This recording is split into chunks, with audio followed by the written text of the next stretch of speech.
Assalamualaikum warahmatullahi wabarakatuh. Perkenalkan, saya Bunga Puspita Erinda Putri dengan NIM akhir 025.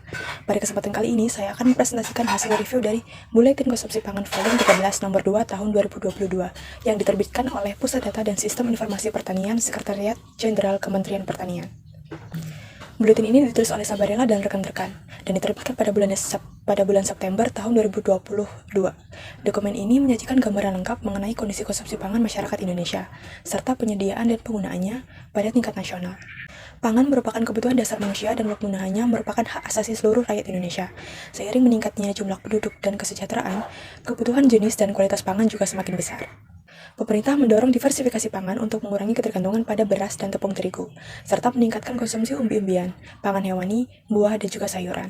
Upaya ini terlihat dari peningkatan skor pola pangan harapan atau PPH, yaitu indikator kualitas konsumsi pangan masyarakat, yang naik dari 82,3 pada tahun 2016 menjadi 86,3 pada tahun 2020.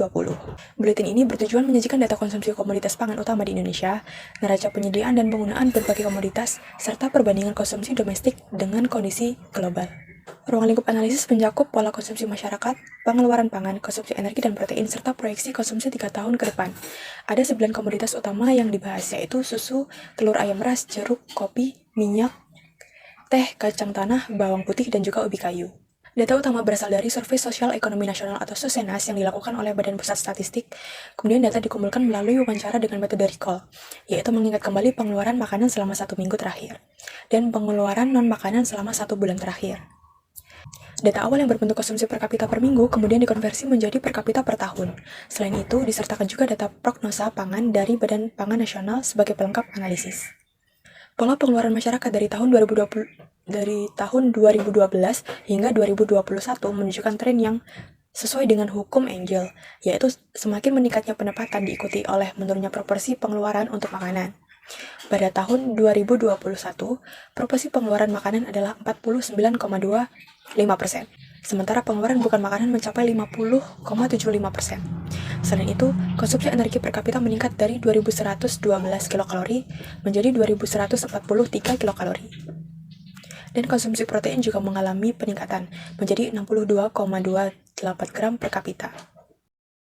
Untuk komoditas ubi kayu, konsumsi nasional mencapai 1,78 juta ton per tahun dengan rata-rata 6,51 kg per kapita. Pada komoditas bawang putih, kebutuhan nasional mencapai 571.000 ton per tahun dengan puncak permintaan pada bulan April selama Ramadan dan Idul Fitri. Untuk komoditas jeruk, terjadi peningkatan penggunaan hampir 30%, dari 892.000 ton menjadi 1,17 juta ton. Sementara itu, kacang tanah hanya mampu dipenuhi kurang dari 60% oleh produksi dalam negeri, sehingga impor meningkat. Di sektor minuman, konsumsi kopi terus meningkat, sementara penyediaan teh menunjukkan tren penurunan. Pada komoditas minyak sawit, Indonesia merupakan produsen sekaligus konsumen terbesar di dunia dengan ketersediaan domestik lebih dari 6 juta ton. Untuk telur ayam ras, terdapat surplus sebesar 93.000 ton, di mana sekitar 25% dapat dimanfaatkan sebagai stok awal tahun. Sementara untuk susu, produksi dalam negeri meningkat rata-rata 3,63% per tahun, tetapi kebutuhan nasional masih bergantung pada impor dalam jumlah besar. Buletin ini memiliki sejumlah kekuatan seperti data yang lengkap, penyajian per komoditas hingga tingkat provinsi, serta adanya proyeksi konsumsi untuk membantu perencanaan. Namun terdapat kelemahan juga. Misalnya, beberapa data bergantung pada asumsi konversi, tidak adanya pembahasan mendalam mengenai penyebab perubahan konsumsi dan juga perbandingan data antar tahun yang kurang mulus akibat perubahan tahun dasar indeks harga konsumen. Secara umum, kondisi konsumsi dan penyediaan pangan Indonesia menunjukkan arah perbaikan dengan meningkatnya kualitas konsumsi dan stabilnya beberapa komoditas utama. Namun, ketergantungan impor pada komoditas tertentu seperti bawang putih, kacang tanah, dan juga susu masih menjadi tantangan. Oleh karena itu, diperlukan upaya peningkatan produksi dalam negeri dan penguatan sistem distribusi agar ketersediaan pangan nasional bisa terjamin secara berkelanjutan. Demikian pemaparan yang bisa saya sampaikan mengenai review Buletin Konsumsi Pangan tahun 2022. Semoga informasi ini bermanfaat. Wassalamualaikum warahmatullahi wabarakatuh.